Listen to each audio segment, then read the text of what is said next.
It's our Celebrating Seniors Week here on Daytime. We're taking the week to highlight issues facing older adults. Nick Vogelzang has advocated for families affected by mesothelioma and other illnesses caused by asbestos for over 20 years, focusing on achieving justice for his clients. Many people may not even realize they've been exposed to it due to a lack of awareness, leading to delays in diagnosis, treatment, significantly affecting outcomes. Nick joins us now to share how he can help if you've been affected. Welcome. Thank you for being here. Thanks for having me. How did you get involved in the asbestos litigation side of things?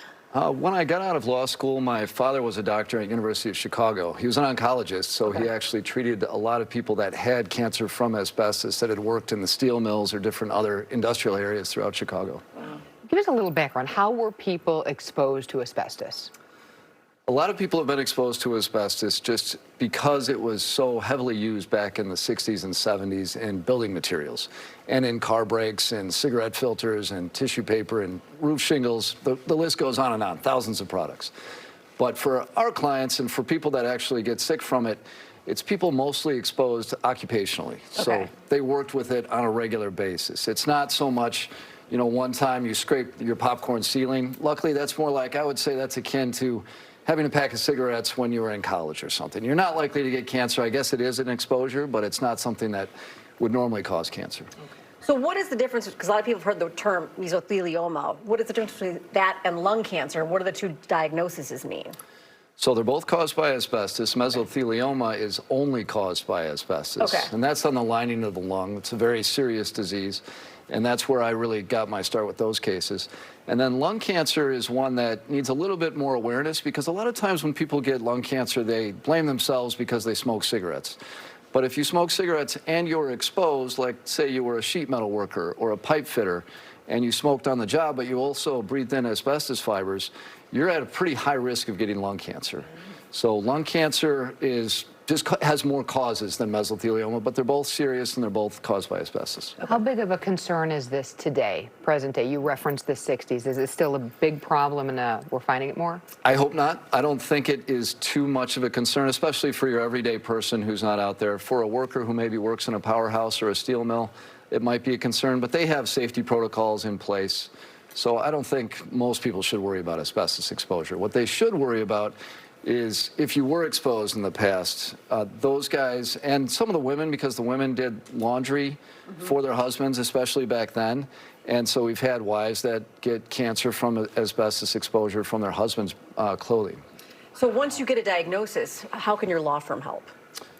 Once you're diagnosed, medical comes first, obviously, right? You have to line up all those appointments, and it's a real challenge, especially for seniors, to get there and do all that. And so, but what we try to tell them is to make sure you also prioritize legal, because you're in a pretty healthy spot, especially in the beginning of the diagnosis.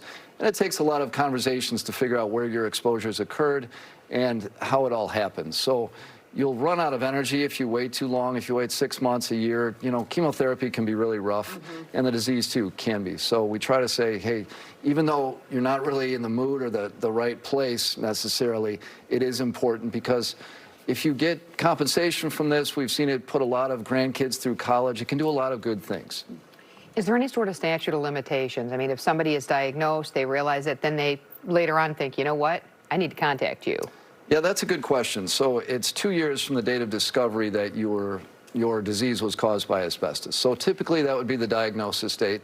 So you've got that 2-year window, but you don't really want to use it all. But then sometimes we have families who discover it, say their loved one has passed away from it, and then they realize you can still bring a lawsuit after death. But the best is in the beginning, around the diagnosis time. Is it difficult to discover whether or not a lung cancer diagnosis is in fact tied to asbestos?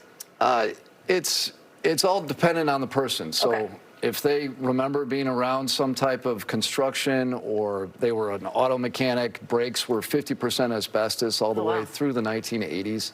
So we usually sit down with them. We encourage people to call us, and then we figure it out, because it's hard to be an asbestos expert, That's right? what I was saying. Most people just don't know. Thank you so much, Nicholas. We appreciate it. You bet. Hey, grab those phones and scan the QR code on your screen for more information about Vogelzang Law. The address to their office is there on your screen, as well as the number to reach them. You can also visit vogelzanglaw.com and find them on social media.